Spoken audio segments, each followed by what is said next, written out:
And hello, everybody. Welcome to Narrative Live. It is absolutely live tonight, so there are going to be glitches along the way as we try to get things on the air. And I apologize also that we're a little late tonight starting, but it is an interesting show. We've been making sure all information is correct. We've been putting together a really comprehensive look at what's been going on as we've been discovering tonight that the Kremlin has been paying right-wing influencers millions of dollars to basically push out Russian propaganda. There's been numerous other indictments put out by the Department of Justice tonight, and we'll be analyzing all of that for you in the next hour here on Narrative. As always, we welcome our viewers on YouTube. We welcome our viewers on Twitter, or X as it's now known, and to all our fans and followers on Substack and Patreon. Thank you very much for being there. You can always subscribe to Narrative at patreon.com/narrative. patreon.com/narrative, that's NARATIV, or subscribe at our Substack, which you can reach at that's narrative, narrative.substack.com. That's narrative.substack.com. So we have extraordinary breaking news tonight. The US government has launched a massive operation to take down a Russian influence network that has targeted US elections. This is not US elections in the past. This is US elections right now in 2024.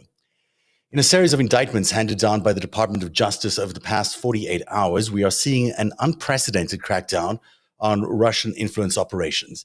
Let's break it down for you step by step here. There have been 2 Russian Today employees. These are employees of the network RT, formerly known as Russian Today. They've been indicted for orchestrating a $10 million influence operation. This operation is also allegedly involved major right-wing influencers like Tim Pool and Benny Johnson. And it's hard to overstate how important Tim Pool and Benny Johnson are to the ecosystem of far-right MAGA propaganda that has been perpetrated through 2016 all the way until now. These 2 are big names. And if they're just 2 of the big names, and if they've been on the Russian payroll, well, what does it mean for the rest of the ecosystem that has been basically bolstering the Trump narrative, the Elon Musk narrative for so long now? So we'll be taking a look at those questions as we continue tonight's show. Now, it's not only Tim Pool and Benny Johnson. There are others involved, and we'll go through the names a little later on. The DOJ has also moved to seize numerous domains used in what they're calling the doppelganger campaign.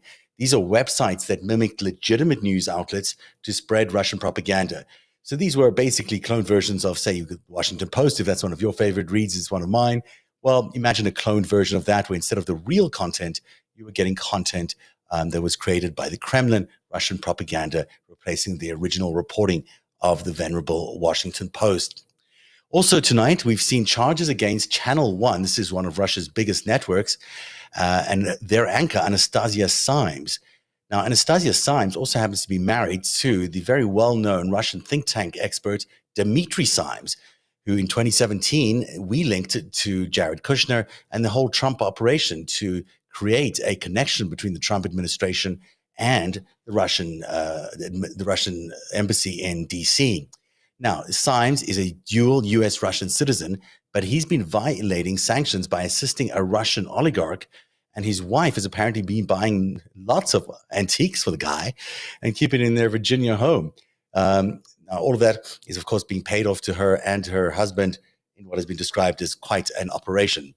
I apologize for this as well. I took my dog out for a walk and came back with a whole bunch of allergies, so you're going to have to deal with my sniffies as well. In a separate case, 5 members of the GRU, the Russian military intelligence, have also been indicted for attempting to hack a Ukrainian website. That's quite a number of indictments, all coming out of the Department of Justice in just one day, or at least 2 days. And together, they form quite an impressive crackdown on the Russian influence network. They may well be just the first of many more to come. According to insiders, there could be many more indictments in the days and weeks to come related to this particular crackdown. Of course, these cases also follow an unprecedented banning of Elon Musk's social network, formerly known as Twitter. Today, it's known as X. They've been banned in Brazil for refusing to block the accounts of anti-democratic actors in that country. And all of this has meant quite an interesting showdown between Elon Musk and the Brazilian officials, who say they don't need to have Twitter, they don't need to have X if it's going to be allowing anti-democratic forces a platform to speak. And of course, all of this follows the detention last week of Telegram's CEO Pavel Durov in France. It's quite an extraordinary couple of weeks. When you look at all of it together, as we do here on Narrative, we've now had actions against social media icons in France. We've had actions against social media icon in Brazil. And it seems to me that this social influencer network that we're talking about tonight, that is tied to RT, well, that also touches on X very dramatically. And we'll explain to you tonight exactly how these influencers and X, particularly X under Elon Musk, will shape a very new narrative and have shaped very new narratives over the last few years. And that is why we are connecting them tonight to Elon Musk's, let's call it, attention that he's receiving in Brazil and the attention he's receiving in the EU. And of course, now the attention he's receiving in the United States, because these influencers all have large followings on X. And it's a really curious question to me tonight as to why he remains, they remain on his network. So all of that is coming up as we break down all of it in what has been quite a busy day as we've been unpacking all these indictments. And it's also all part of what we've been calling the Oligarch Web.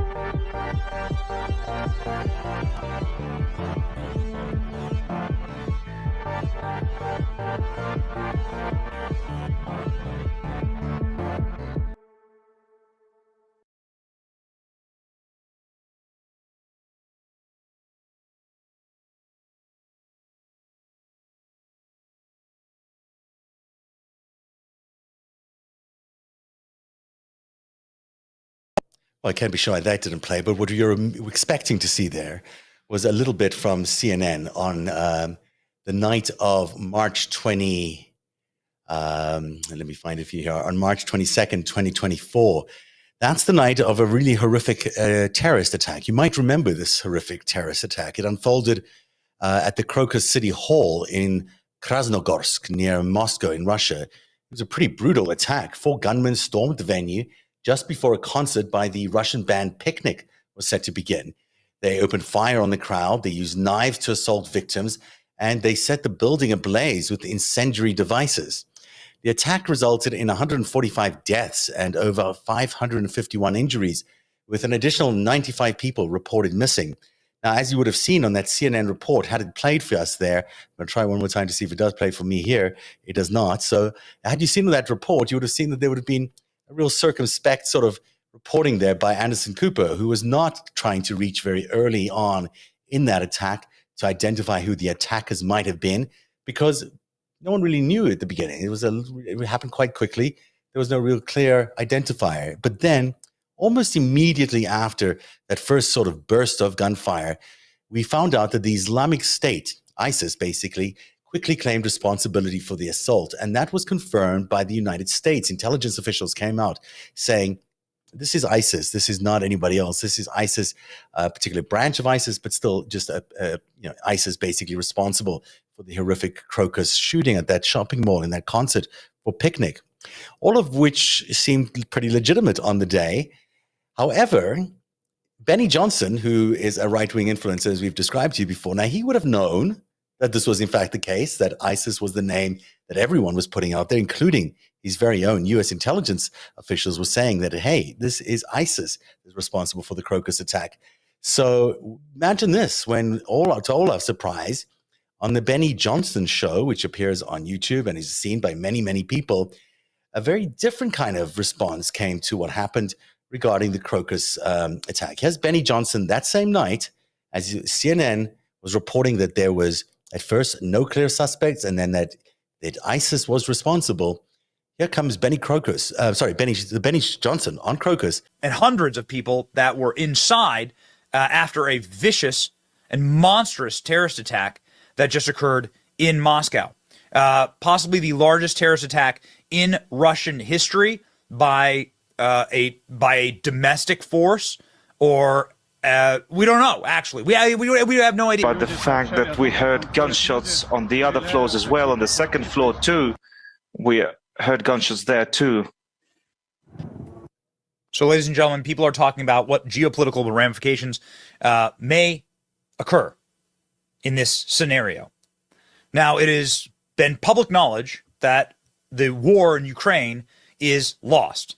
former top Polish army chief, admits Ukraine is losing the war.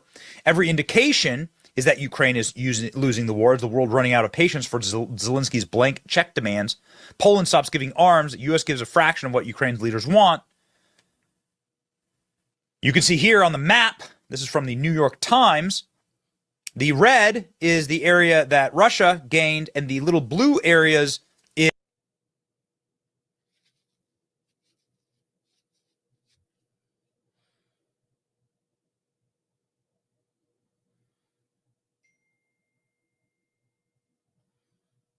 and hundreds of people that were inside after a vicious and monstrous terrorist attack. I'm just going to let this play one more time for you, because I do think it's important for you to hear what's at the very end of this tape, where he actually says, you know, the very things that we're trying to listen for out here is when he talks at the end of the tape, he says, hey, is this anybody in particular? And then he points directly to Ukraine. I don't know if we'll get to hear it here at the end of this tape, but let's take a look and see. Firstly, he throws up RT, which is so interesting that he's throwing up RT now in retrospect, as we know he was on the payroll of RT. Talking about what geopolitical ramifications may occur in this scenario. Now, it has been public knowledge that the war in Ukraine is lost. Of course, this is not public knowledge at all, but in fact, Zero Hedge is one of those websites you don't go quoting, because Zero Hedge is one of those websites which, frankly, you don't trust, because it's all Russian propaganda. Check demands. Poland stops giving arms. The U.S. gives a fraction of what Ukraine's leaders want. And we later found out this is all untrue, of course. You can see here on the map, this is from the New York Times, the red is the area that Russia gained, and the little blue areas is what the billions and billions of dollars of counteroffensive money has gained. Now, this is true. This is a particularly weak moment for Ukraine in the war, but this was not the reason for a terrorist attack. Will this lead to escalation? I mean, if these people are found out to be like Ukrainian-backed terrorists, totally, yes. And hundreds of...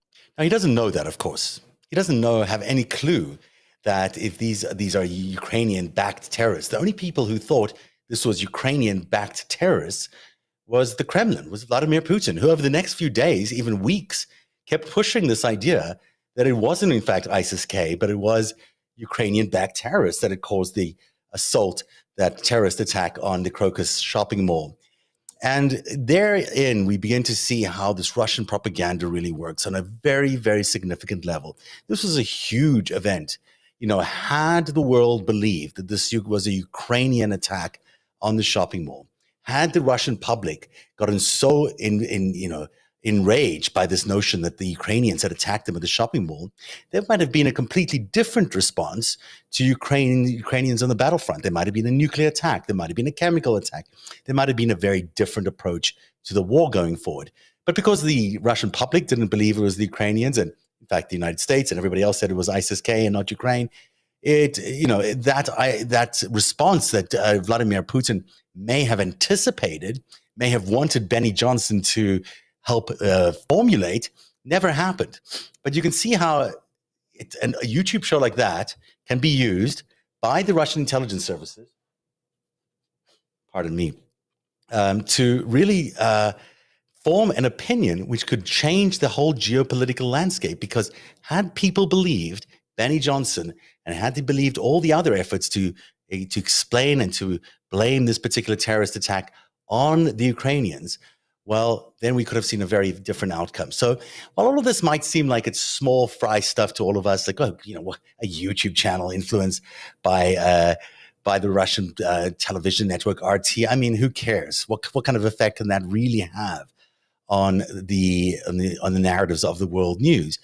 But in fact, it can have very serious ramifications. People could literally die on the battlefield. People could be, elected or not elected. People can be lose property. People can be at war because of events like this. And by allowing, force feeding this kind of information, which we assume this was being forced onto Benny. Maybe he wasn't. Maybe these are just websites that he liked to check out. I don't know. We'll have to ask him. But the general takeaway here is that Benny was on the payroll of RT, that they were pushing this idea that it was the Ukrainians who were responsible for the attack on this concert hall at the Crocus shopping mall. And as a result, that's why Benny was pushing all that fake news, basically telling everyone that it was all because Ukraine was losing the war. They're upset about losing the war. Be right back in a second.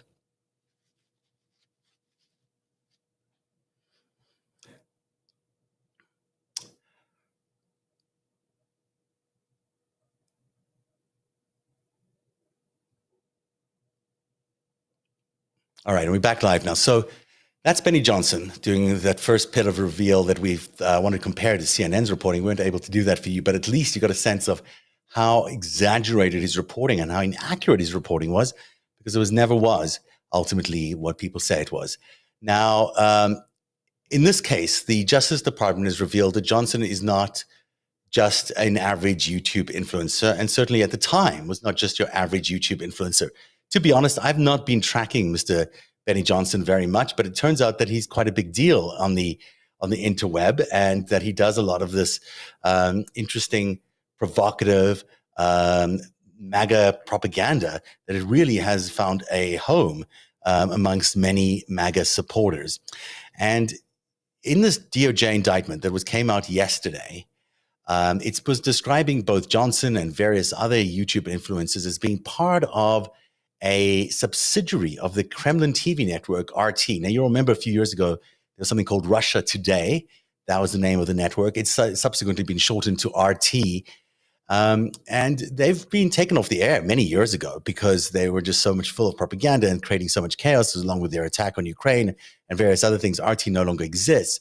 However, there was in its place a sort of an underground, a covert operation that was set up by the Kremlin, by the GRU, involving some senior people within RT. And so RT continued to operate both as a YouTube channel, but also as a covert operation. And very smartly, you have to hand it to them. This is a smart move, although quite destructive to America. They created this one operation involving Tenet Media. Now, Tenet Media is one of the homes of Benny Johnson's content. He's not alone there. He has very, very big names attached to Tenet Media. They, in fact, this is the RT network, paid as much as $10 million for an operation, inviting some of these influencers on Tenet Media to create content that was pro-Russia and anti-Ukraine, amongst other things, during that period of time. It's believed that Benny himself received $100,000 a week for his efforts, and also had a signing bonus of $100,000. Now, anyone who's on YouTube will tell you that it's outrageous to pay anyone that kind of money, because there's no ways you can make that money back. I've been on YouTube for a very long time, and you do not make $100,000 in a week, if ever, off YouTube or off Twitter or of any of these places.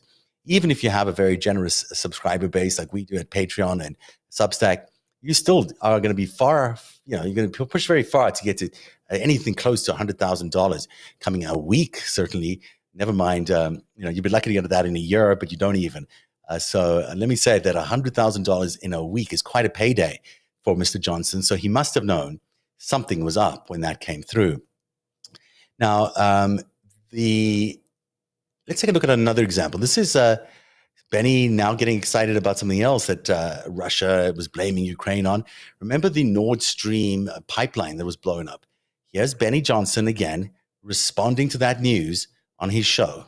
Russia owns and operates the Nord Stream 1 and 2 pipeline. This pipeline brings natural gas from Russia to Europe and is a huge source of capital revenue for Putin's regime. It is not in Putin's interest to blow up this pipeline or to hurt this pipeline, yet nonetheless, a massive seismic explosion was detected at the pipeline, and now the pipeline is leaking noxious gas into the ocean and into the atmosphere. So it's an act of ecological terrorism that happened. Multiple leaders in the European Union are saying this is an act of terrorism. This was an attack on the pipeline. Who's responsible? Who did it? Who blew up Russia's pipeline, and what will happen? Because Russia is the foremost nuclear power on Earth. Russia has more nuclear weapons than we have in America. Russia's a scary country. You shouldn't ever want war. This has been an actually pretty nice society to grow up in. I was born in the 80s, lived through the 90s. Things have been pretty okay, actually, in the world. But the death cult Marxists who are in charge of this country and who are in charge right now of the global superpowers are dead set on a great reset. Russia owns and operates the death cult Marxists. I mean, this is what death cult Marxists, this is what they're talking about on the Benny Johnson channel.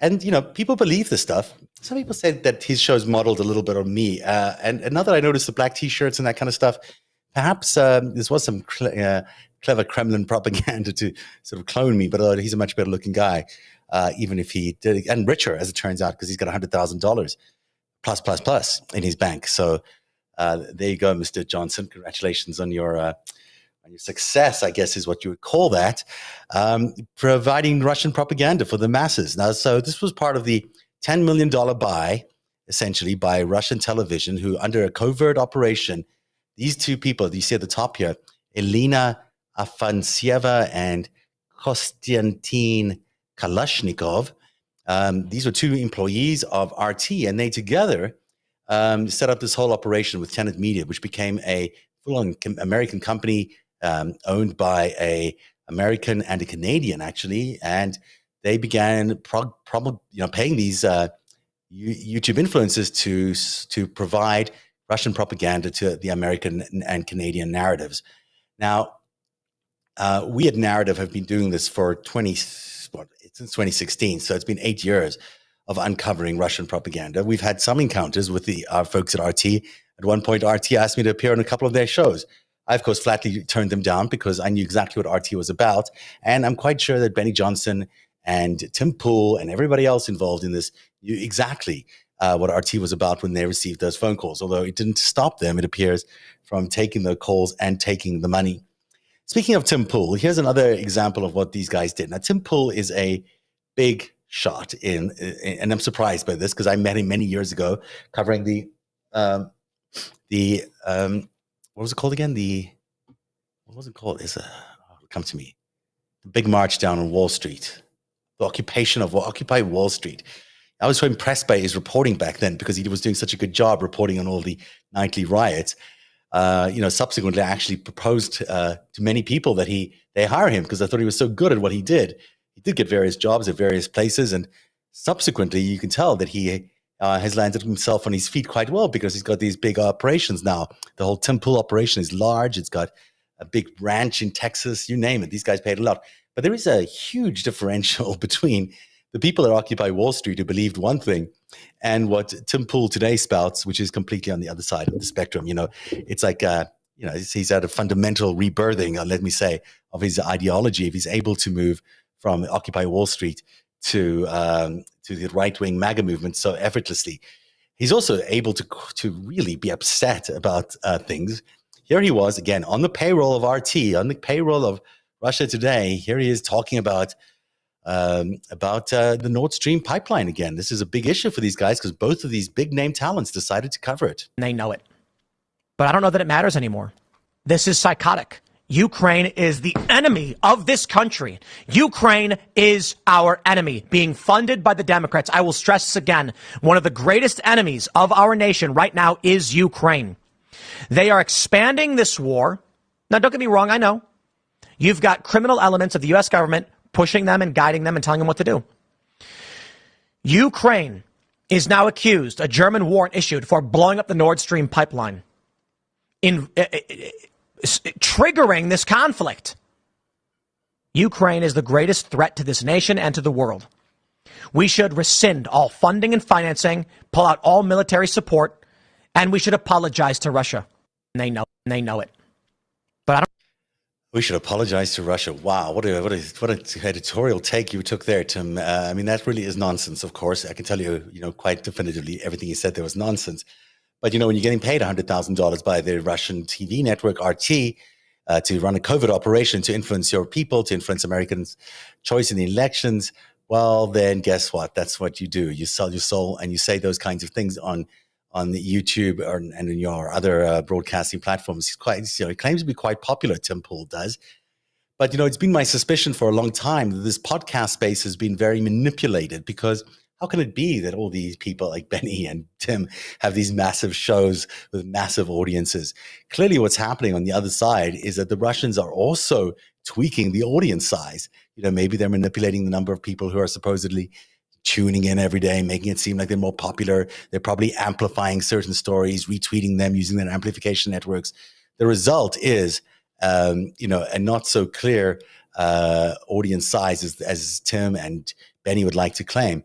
Realistically, the audience size for a lot of these shows is much smaller than they all claim to be. But because of all the amplification, both on Twitter and on Facebook, but also on YouTube and on other podcast players, they're probably getting a sizable jump by their supporters in Russia. So the DOJ has finally exposed this operation. In 2016, we were the first to tell you about how Russia was using Facebook as a means to influence the public. You'll remember what they used then was a lot of IRA was the name of the company they created in St. Petersburg. The St. Petersburg company created a lot of propaganda, a lot of memes, you name it. They pushed that out, and then it was sent out to a targeted group of Facebook users based on those funny quizzes we used to answer on Facebook. You remember, which are you a sun or are you a moon or whatever it was? Those all told us about, or told the Russians about, your personality and about what fears you had and about what likes you had. And once they could figure that out, they were able to send targeted Russian propaganda at you to amplify your fears, to make you more scared about what was coming. In reality, the scary thing that was coming was, of course, the Russians themselves. So that was in 2016. Now, in 2024, of course, we've all come to understand what they were doing on social media. So they took that from being an operation on social media to an operation being on podcasts and using these podcast influencers. Now, these names like Tim Pool, Dave Rubin, and Benny Johnson have all been at least partially on the Kremlin payroll for the past year. So you can tell that for the last year, everything that they've put out there, and there's been quite a lot of content, has been manipulated and sent out by the Russians. Now, these stunning allegations are all about these two Russian Today employees. So you've mentioned them before. I'll just repeat their names: Konstantin Kalishnikov, I should say, and Elena Afanasieva. I'm going to call them Kotya and Lena for short. That is what they're described as being called on these various chats that they were having with the locals, with the Americans. So that's Kotya, who's the guy, and Lena, who's the producer. And Kotya supposedly is the deputy manager of social media and digital media at RT, and Lena is one of the producers there.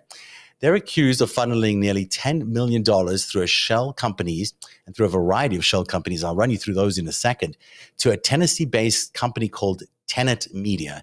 And there you see the promo from Tenet Media from their website, which represents many of these far-right personalities. According to the indictment, Kotya and Lena created a fictitious character named Edward Gregorian. This is the dude. I mean, you have to be really dumb to believe all this stuff, but, or fall for it unless you're just pretending to be dumb and you're taking the $100,000 a week and running. But Edward Gregorian is not a real person. However, in this little profile sheet they shared with our very smart and sophisticated and savvy Benny and Tim and company, they had this Edward Gregorian profiled as a wealthy finance professional interested in philanthropy and free speech. Of course, he doesn't really exist in person, so if they had tried to find him, they couldn't have found him. There was a LinkedIn profile created for him, but this guy's not a real person at all. So he was just a front for their influence operation, and he never existed. So not only do you have these two guys like Tim Pool and Benny Johnson, but also a whole array of people at Tenet Media all believing this is bullshit and accepting $100,000 a week or plus. This guy doesn't even exist, and these guys claim to be journalists. I mean, you could have figured that out in probably like 5 minutes by calling them up. Now, the scheme targeted influencers with massive audiences in particular, and in fact, these influencers, some of them had equivalent of 7 million followers on X or on Twitter. So you might say that's a lot of people, and 7 million is a lot of followers. I have 50,000. And I've struggled to even get that on Twitter because Elon Musk suppresses certain types of content like mine, but he obviously doesn't suppress the content of Tim Pool and Benny Johnson. In fact, I think what he does, which is really interesting, is if you earn a certain number of replies for your content and you exceed 5 million views a month or something like that, you are able to get some money from Elon Musk. The famously cheap Elon Musk sends you $20 or $30 for achieving that goal. I've done it once in my life. Thank you, Elon, for the $30 that you sent me. But imagine if you were doing that all the time. Like these guys had 7 million followers, and every week, every day, they had multiple millions of followers. Well, then they'd be rewarded again. So not only are they getting rewarded on the front side by the RT producers, by who are paying them directly for the content to appear, that's $10 million going directly to these influencers. They're also getting paid to repurpose them on YouTube and on X. On X, they're getting paid additional money. I bet you that money is also coming from Russian coffers. So they're getting handed money left, right, and center, which is why they've built these impressive empires, these young so-called influencers. So, this is Gregorian. He doesn't really exist, but he still was part of many, many chats between the owners of Tenet, but also the producers of Tenet, and also these social influencers. Now, the individuals named in the indictment have denied. So then this is important. The indictment does not actually include the names Tim Pool or Benny Johnson or any of these other characters from Tenet. But I should say that each of them is named as unnamed people. As they do in these indictments, there's sort of a person number one, person number two, contributor number one, contributor number two. Now, they've done nothing wrong, obviously, because they're not being indicted. The people who've been indicted are Kotya and Elena. Now, Kotya and Elena, they've been indicted for not registering under the Foreign Agents Registration Act, the FARA Act. But, because they're foreigners, they have to register under FARA if they're going to do any of this kind of lobbying work. Now, Tim Pool and Benny Johnson are Americans. They're allowed to say whatever they want to say, however they want to say it. Are they allowed to accept money from Russian entities to provide propaganda? Well, that's a whole other question. But right now, they are not committing any crimes. They've not been indicted. In fact, as they put it, they've actually think of themselves as victims of all of this. Poor victims gaining $100,000 at a time, $10 million in total. But here's Tim Pool saying, these allegations clearly show that I and other commentators were victims of the scheme. I knew absolutely nothing about any of this fraudulent activity, period. And it goes on. Also, Benny Johnson says very much the same thing. Rubin says the same thing. There's a whole lot of them. They've all basically decided, well, we took the money, but we're going to say that we were the victims, and we had no clue that this was a Russian influence operation, because how could we? We were just taking this money from this very, very nice people. Let's take a look at the video from Tenet Media.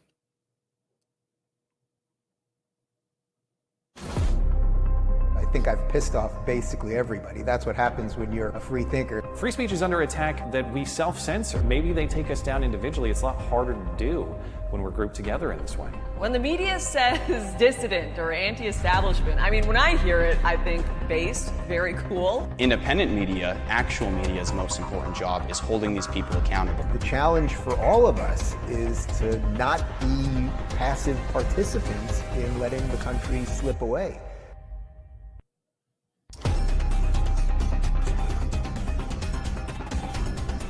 Pretty ironic, right? You got these guys saying they don't want the country slipping away, but they are the ones, in fact, selling out to the Kremlin. They are the ones pushing this propaganda, helping the country's biggest adversaries cause damage to America, helping the country's biggest adversary elect someone like Donald Trump who will cause further damage to the country. These are not patriots at all. These are Kremlin shills and nothing better than that. Regardless of the fact whether this was a crime or not, what they were doing was endangering America in many, many, many ways. Now, the indictment also details how the operation was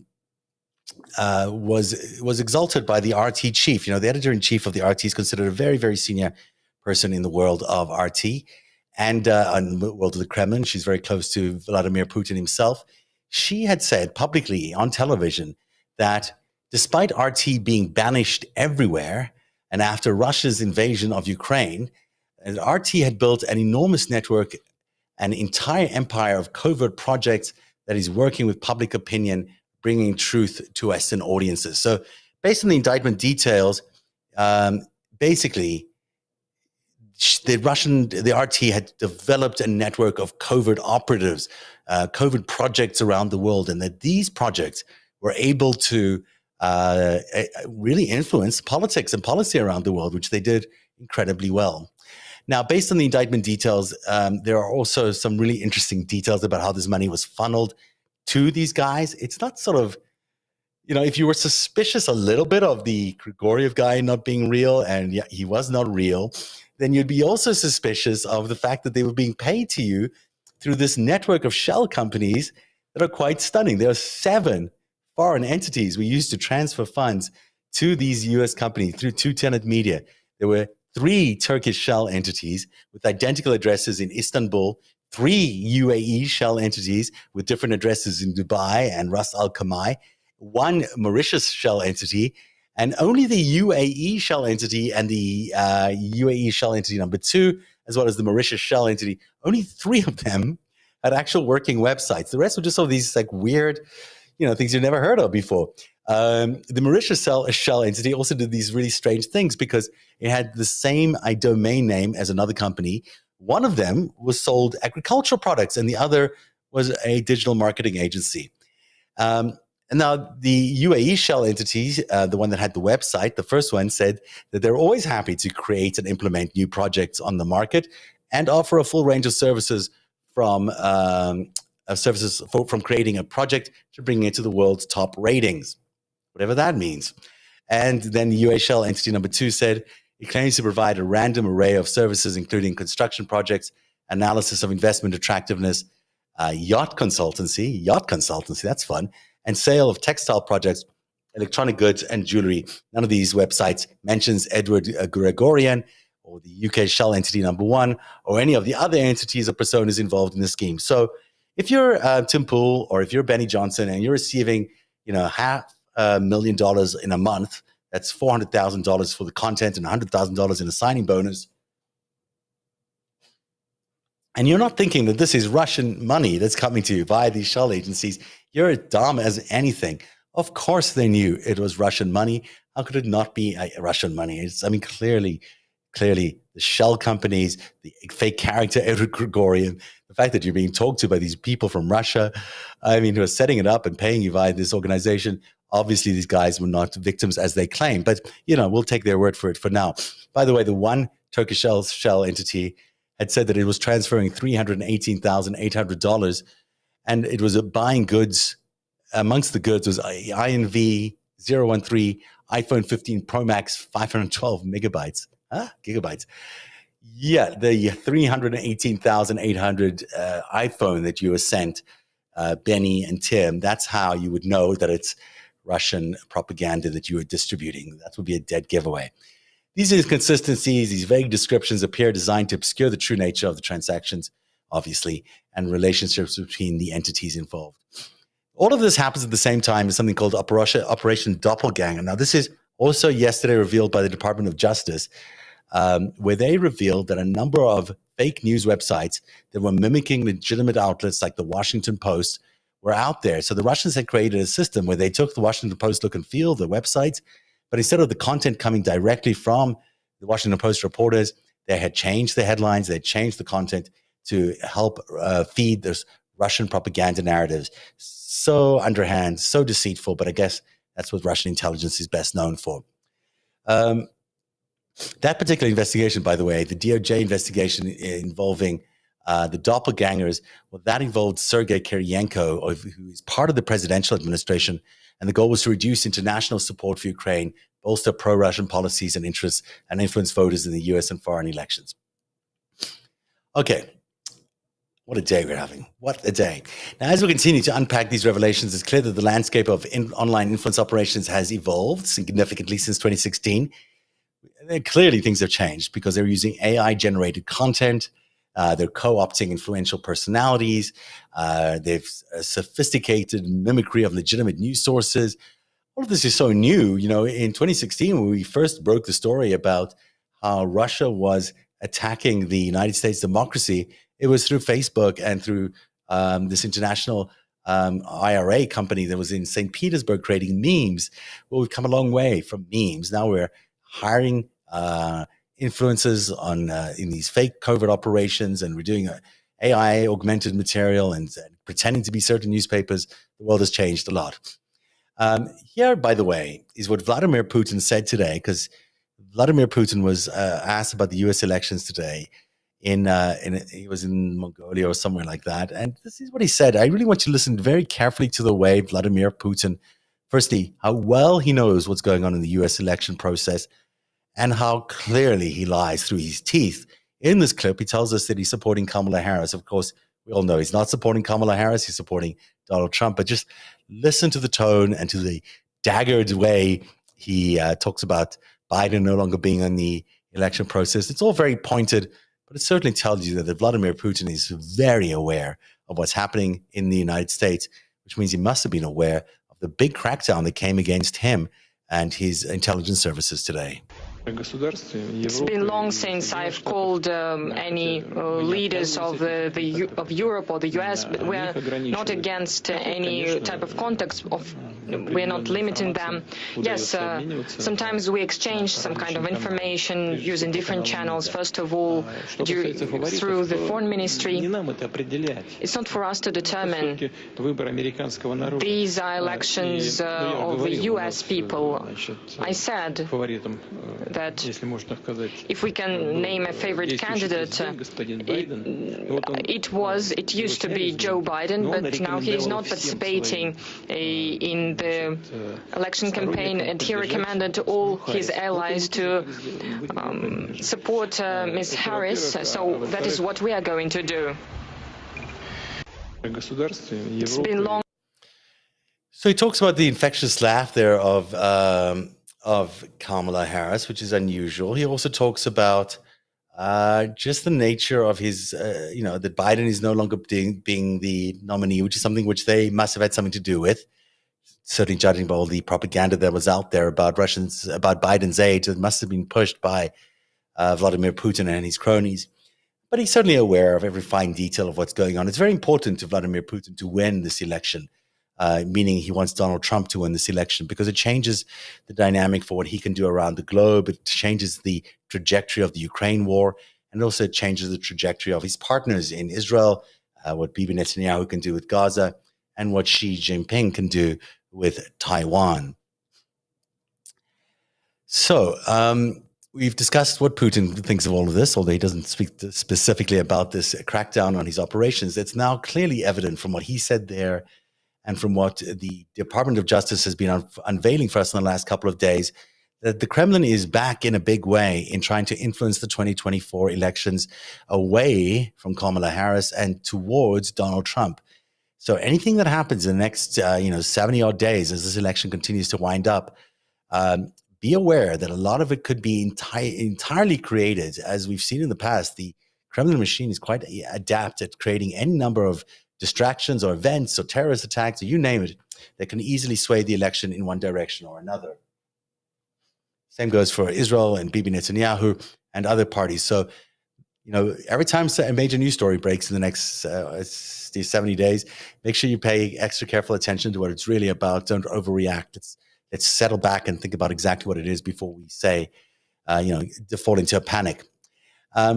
Now, last week, we revealed the arrest of Pavel Durov in France. The former Telegram founder, as you know, was arrested in France for all these illicit crimes, including child pornography and money laundering, you name it.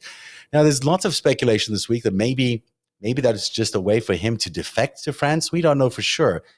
But when we were covering all of this last week, we were really struck by this one clip that we got from Pavel Durov's interview with Tucker Carlson, where he spoke about what would happen with Twitter and what he told Jack Dorsey and what he told Elon Musk about how to change Twitter and make it a smaller, leaner company, which clearly means that he was involved in the discussions leading up to Elon Musk's purchase of Twitter. Jack, he told me that if I told him, look, you can run this company with 20 people. You don't need so many people. And the response was, I agree with you, but if we start firing so many people, it will make the Wall Street scared. They will think something's very wrong with the company. And we don't want to do that. And that's why we gotta keep all these employees around. So to keep the stock price high, he had to run it inefficiently. I mean, that's what you're saying. If I understood him correctly, that's what. But to his credit, Elon has to take Twitter private before he could. Jack, he told me that.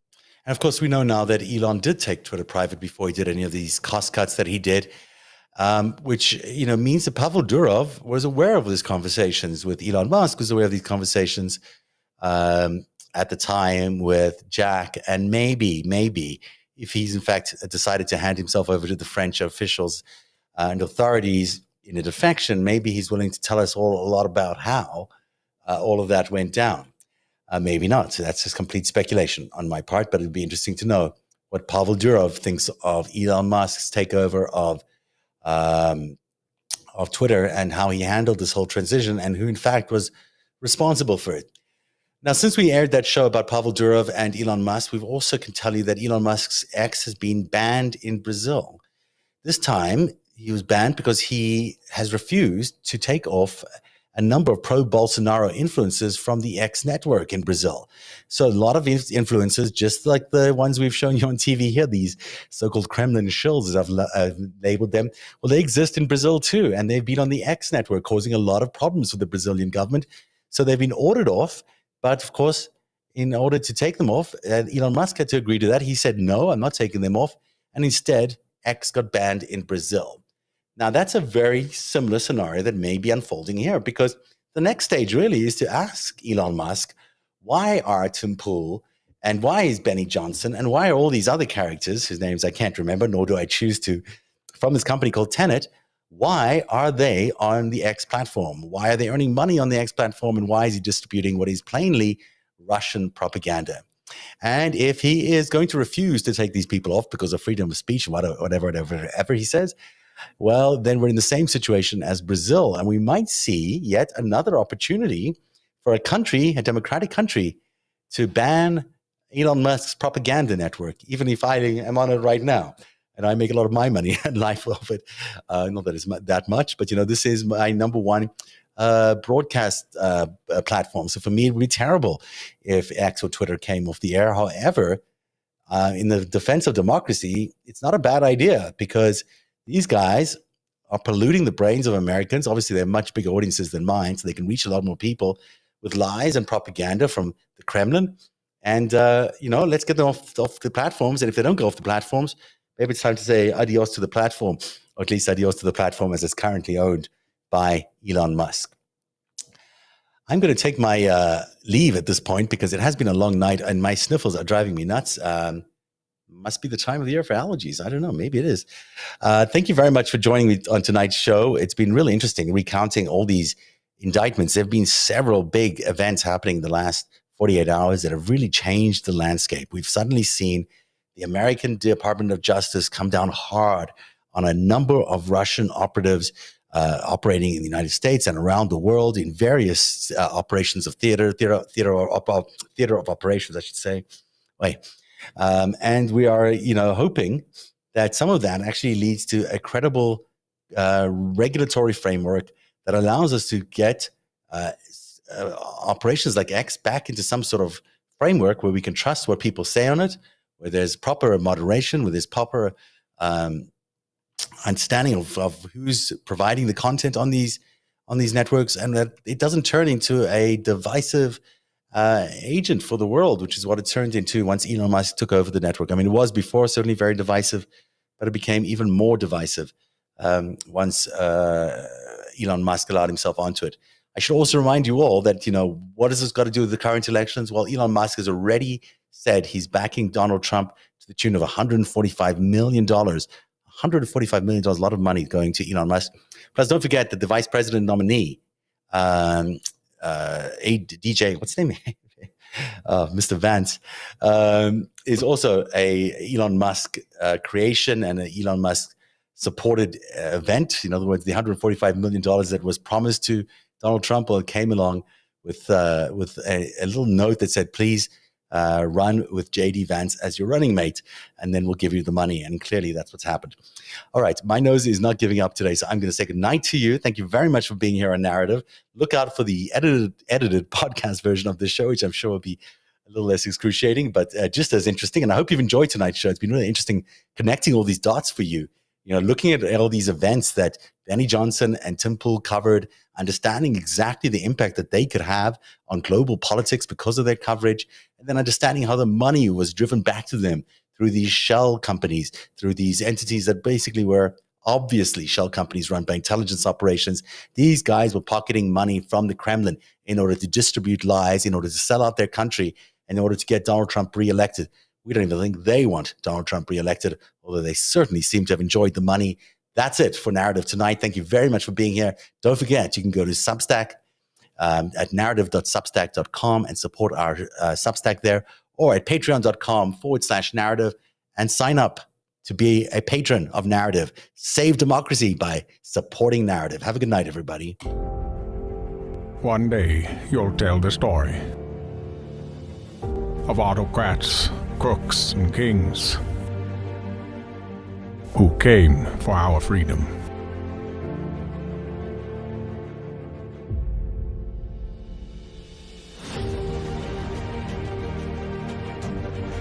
A story of citizens who stood up to tyranny and won.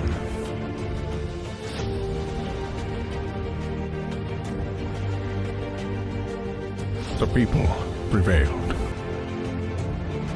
and renewed an old vow to a more perfect union. And that was just the beginning. The story continues. Narrative, where truth lives.